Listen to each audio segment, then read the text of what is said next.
Kita introspeksi diri. Ini nasihat untuk anak pribadi dan kita semuanya. Kalau kita ingin mencapai keimanan yang sempurna. Kalau masih ada, ya, mungkin di rumah nanti, kalau seandainya antum ada waktu sebelum menjelang tidur, tulis apa saja yang diharamkan Allah yang saya belum tinggalkan. Tak perlu diakui di depan manusia, cukup kita dengan Allah, cukup kita dengan diri kita sendiri. Karena agama itu kerjaan masing-masing, tidak perlu harus berjamaah. Kita akan menyelamatkan diri kita masing-masing di hadapan Allah Subhanahu wa ta'ala. Jujurlah kepada diri. Ini yang saya katakan tadi di awal, bahwa yang terbodoh adalah kita menipu diri kita sendiri. Jujurlah kepada diri sendiri, jujurlah kepada Allah. Itu yang paling bermanfaat. Kalau kita ingin nasihat ana barakallahu fiikum, satu, apa yang belum saya tinggalkan, 2, 3, 4, 5. Kalau kita jujur, mungkin lebih dari 10 ya mungkin, atau kurang daripada 10. Allahu a'lam. Kemudian setelah kita tahu apa yang kita tahu haram, yang belum kita tinggalkan, pertanyaan berikutnya, kapan mau kita tinggalkan? Seharusnya langsung, nggak pakai nantilah sekian tahun lagi, nantilah sekian bulan. Enggak. Kenapa? Karena kematian tidak pernah datang kepada kita ngetuk pintu, Pak. Oh nanti 3 bulan lagi. Siapa yang jamin umur kita 3 bulan lagi? Siapa yang jamin? Saudara-saudara kita hari ini berbicara dengan kita, besok wafat. Siapa yang menjamin? Dan kalau seandainya kita masih memiliki dosa yang kita istiqomah menjalankannya, subhanallah, dosa yang apa tadi? Istiqomah menjalankannya, kita keluar dari kepada kesempurnaan iman. Karena orang mukmin bukan tidak berdosa. Camkan baik-baik. Ini para ulama akidah berbicara. Orang mukmin bukan orang yang tidak berdosa. Nggak ada orang mukmin yang tidak berdosa. Namun orang mukmin berdosa, pertama, dia tidak selalu melakukan dosa yang sama. Dia tidak istiqamah, dia tidak konsisten di atas dosa. Kalau ataupun terjerumus, sekali-sekali. Kemudian syarat yang kedua, ketika terjerumus, dia segera beristighfar dan minta ampun. Dan kalau itu terjadi, tidak mengurangi kesempurnaan iman.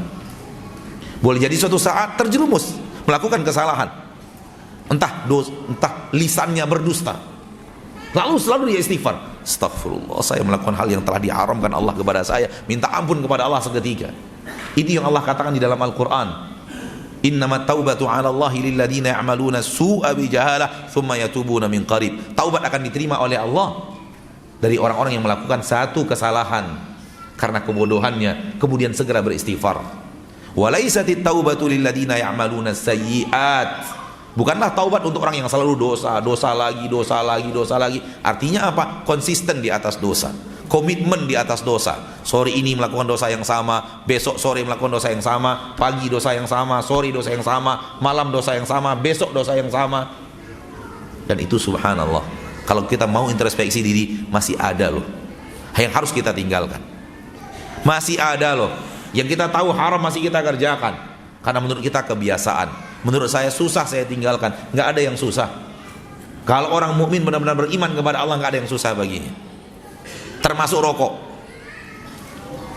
Di sana sini masih ada keluhan, Ustadz, ada kawan kita 5 tahun masih ngerokok. Jangan 5 tahun, anak tahu 20 tahun masih ngerokok sekarang. Ada yang anak tahu rajin ngaji, sudah rajin ngaji, Pak, menjadi pengurus.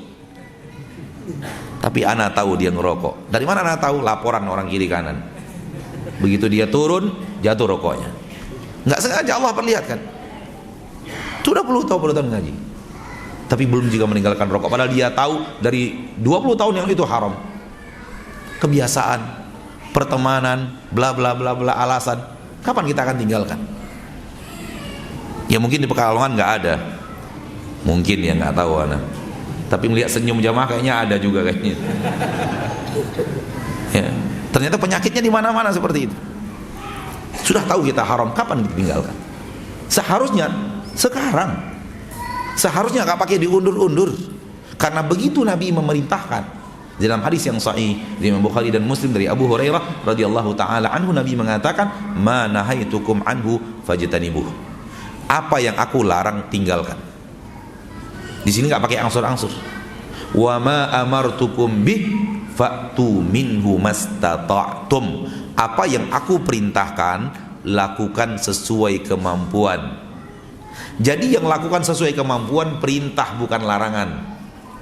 Yang larangan itu bukan tinggalkan sesuai kemampuan, bukan. Salah pasang. Ana punya sebuah kajian judulnya salah pasang. Ya, dipasang di tempat yang salah. Sesuai kemampuan itu bukan dilarangan, namun sesuai kemampuan itu diperintah. Apapun yang kuperintahkan kepada kalian, lakukan sesuai kemampuan kalian. Diperintah letaknya.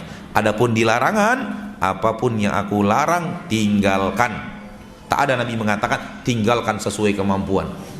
Nggak ada. Saya mau meninggalkan rokok Ustadz, biasanya 3, sekarang 1 bungkus dulu, tetap haram. Mau 1 bungkus, mau 1 batang, mau setengah batang, tetap haram. Dan cara yang terbaik, cara Nabi. Begitu benar-benar tinggalkan, itu akan gampang kita daripada angsur-angsur. Yang angsur-angsur nggak bakalan bisa.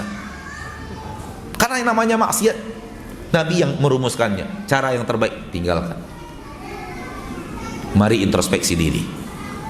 Kalau memang di dalam hati kita ingin menjadi orang mukmin yang memiliki kesempurnaan iman. Kalau ingin, pertama yang tadi, tanyakan akidah kita bagaimana. Sudah amankah kita dari syirik besar, dan seperti yang kita bahas tadi. Kemudian tanyakan kepada diri kita, apakah yang diwajibkan Allah telah saya amalkan dengan ilmu, bukan ikut-ikutan. Semua yang Allah perintahkan sudah saya kerjakan semuanya.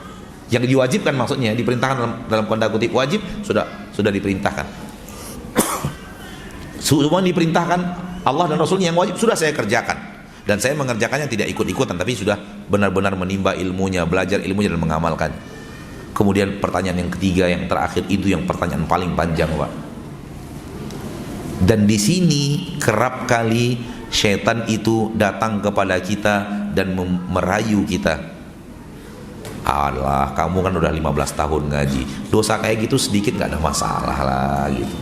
Dikipas, sehingga tidak jarang orang yang sudah ngaji masih nyaman di atas maksiat itu.